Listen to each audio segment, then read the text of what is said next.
My name is Clara Finch, and I'm 70 years old. I'm saying this now because I don't have much time left to keep lying to myself about how my life turned out.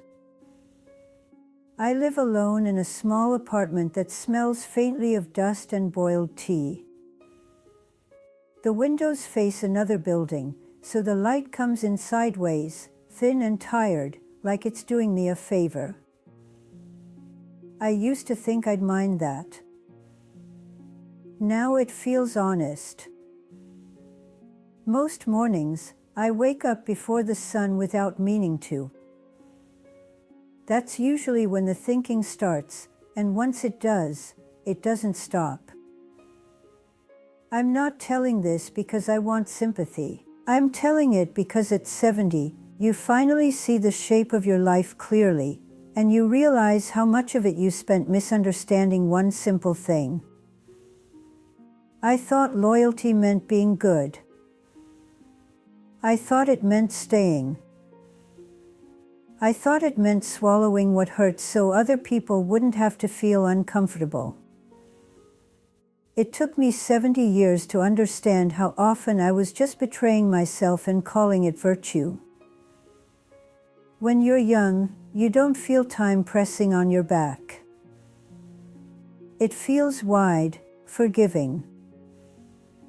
You think there will always be another chance to speak up, another year to fix things, another season to rest. At this age, time feels different. It doesn't rush. It just stands there, arms crossed, waiting for you to finish whatever it is you think you're still doing.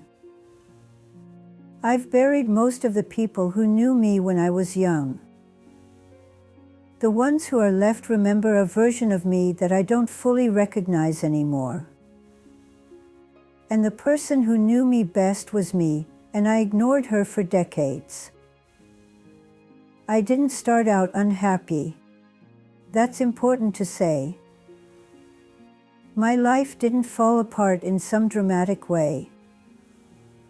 It thinned out. Quietly. Like a fabric worn down by too many careful washes. I grew up in a small town where loyalty was praised the way religion is praised. You stayed with your family. You stayed in your job. You stayed in your marriage. You stayed quiet when staying quiet made things easier. I was good at staying. I married young. 22. His name was Harold. He wasn't cruel. People always ask me that when I tell them I was unhappy. He wasn't cruel. He was steady. Predictable. He worked long hours and came home tired. He liked dinner at 6 and the news at 7. He didn't raise his voice. He didn't hit. He just didn't see me. At the time, I didn't have the language to say that. I only knew that I felt like something in me was always waiting its turn and never being called.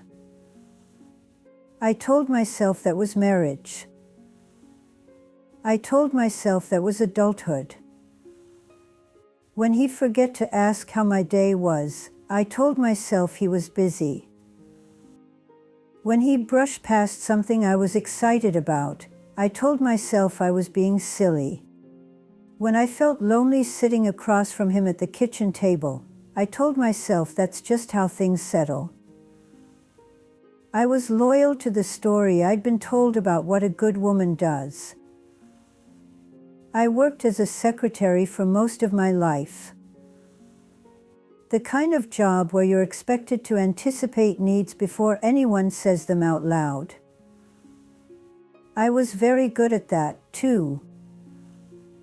I brought coffee without being asked. I stayed late when it wasn't required. I smoothed over other people's mistakes quietly. They called me dependable. They trusted me. I mistook that trust for being valued. I didn't dream big dreams. That wasn't how I was built. But I did have small wants. I wanted to take a painting class once. I wanted to travel somewhere that wasn't just to see family.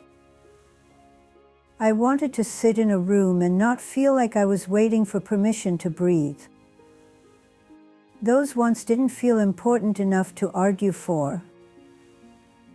There was always a reason to postpone them.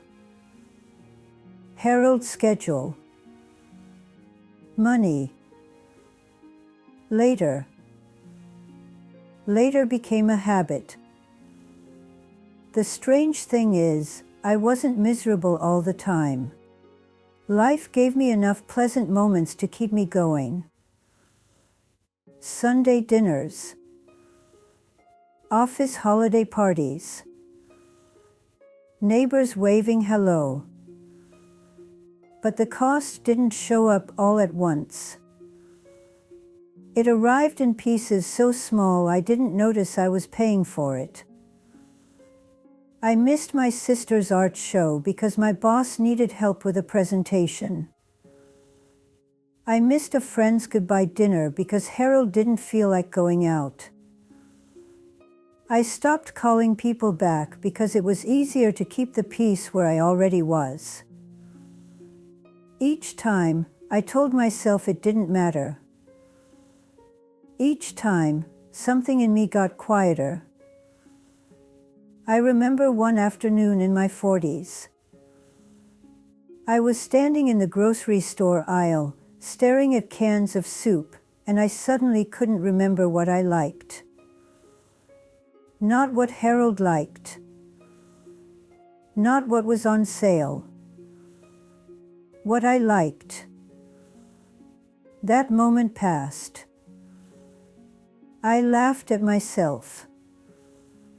But it stayed with me in a way I couldn't shake. I was loyal to my roles. Wife. Employee. Daughter.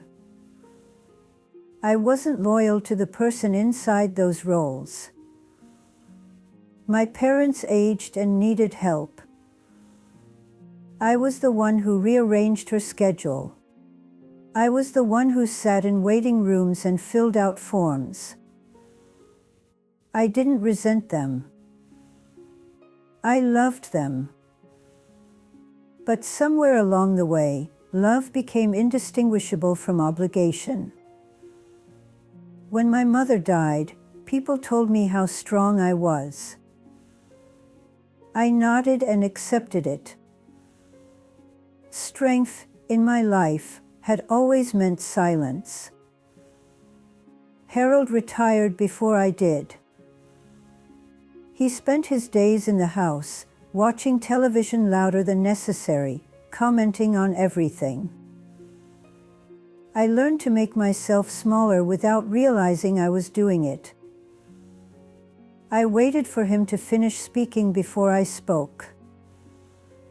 Eventually, I stopped trying.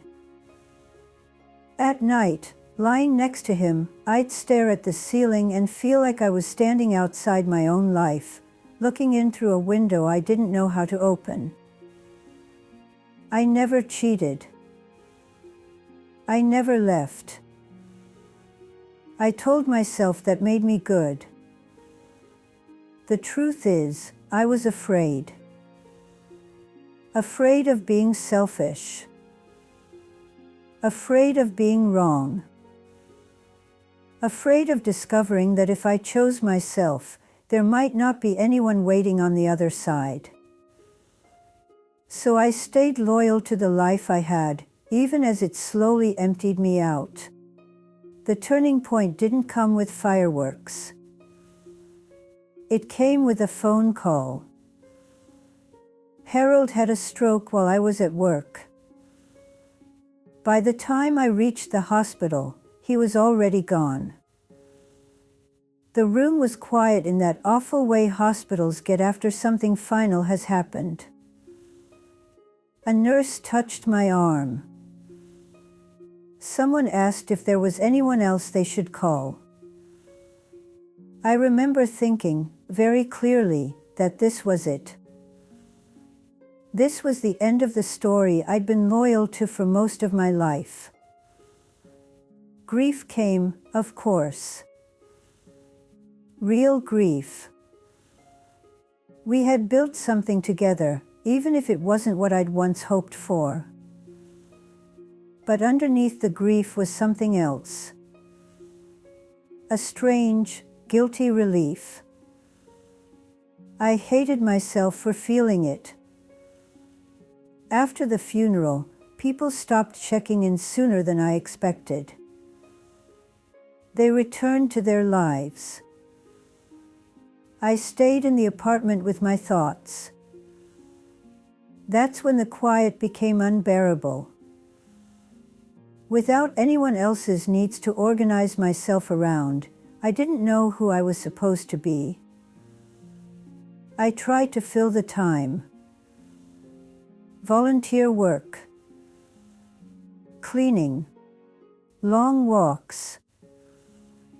But everywhere I went, I carried the same realization.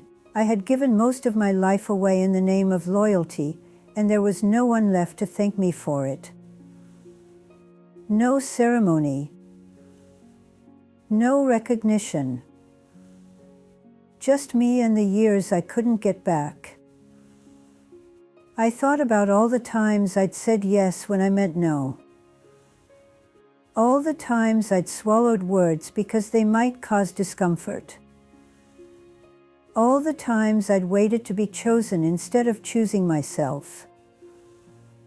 I realized how often I'd confused being needed with being loved.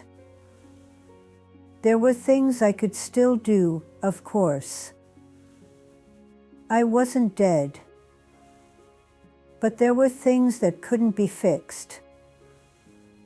I couldn't go back and show up differently in my marriage. I couldn't reclaim the friendships I'd let fade. I couldn't give my younger self the courage she needed when she still had time to use it. Some losses don't announce themselves as losses until long after they've happened. That's the cruel part. Now, at 70, people talk to me like my life is mostly behind me. They're not wrong. What surprises me is how small the regrets aren't. They're not about the big decisions. They're about the everyday moments I abandoned myself to keep things smooth. The conversations I didn't start. The boundaries I didn't set. The ones I dismissed because they felt inconvenient. I don't blame anyone else for this. That's important to say. No one held me down. No one forced me to stay silent. I participated willingly because it felt safer. Loyalty can be a beautiful thing. But when it costs you your voice, it becomes something else. If you're listening to this and you're younger than me, I don't want to tell you what to do. I wouldn't know how. I can only tell you what I wish I'd understood. That being loyal doesn't mean disappearing. That staying doesn't always mean love. That being good at the expense of being honest leaves you with a life that looks full from the outside and feels hollow when you're alone. You don't need to burn everything down. You don't need to make dramatic exits. But pay attention to the small ways you abandon yourself. They add up. I used to think there would be a moment when I'd finally get to live for myself. A clean chapter break. Life doesn't work like that. It just keeps going, and one day you realize the habits you built out of fear have become your identity. I don't have many years left. I feel that in my bones. Some days are still good. I make tea. I watch birds on the fire escape. I paint a little now, poorly, and that's fine. I'm learning to be loyal to myself in the time I have left. It's awkward. It's late. But it's honest. If this meant something to you, you don't need to do anything about it. Just sit with it. I spent a lifetime not sitting with myself. I don't recommend it. At the end of the day, when the apartment goes quiet and the light fades, I feel the weight of what's gone. And I feel a small, steady acceptance. This is the truth of my life. I stayed. And I paid for it. Now I'm finally telling the truth, because there's no reason not to anymore.